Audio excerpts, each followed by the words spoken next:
রিজিকের রেসপন্সিবিলিটি আল্লাহ, রিজিক নিয়ে চিন্তা আল্লাহ। তো আল্লাহর চিন্তা আমি করলে হবে? বলেন, যেটার দায়িত্ব আল্লাহ, যে রেসপন্সিবিলিটি আল্লাহর, ওই রেসপন্সিবিলিটি আমি নিলে হবে? হবে না। তাহলে আল্লাহ তাআলা নিজেকে আর রাজ্জাক বলে কোরআনে আমাদের সামনে উপস্থাপন করেছেন।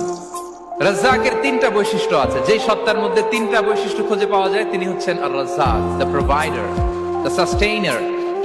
আর রাজ্জাক কোন সেই তিন গুণ? এক নম্বর গুণ হচ্ছে নো ডেফিসিয়েন্সি, তার কোনো অভাব থাকবে না।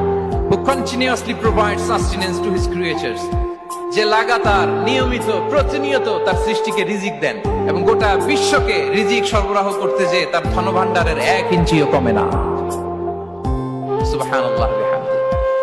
এই যে সাইয়েদনা আদম আলাইহিস সালাম থেকে শুরু করে আপ আনটিল নাও গোটা বিশ্বের সবগুলো মানুষকে, জিন জাতিকে, পক্ষীকুল, সাগরের অতল গহ্বরে দ্য ব্লু ওয়েল, নীল তিমিগুলোকে, বিশাল মাছগুলোকে, এই সব কিছুকে যে আল্লাহ তাআলা রিজিক সরবরাহ করছেন, আল্লাহর যে ধনভাণ্ডার একটু কমে আসার কথা না এতদিনে?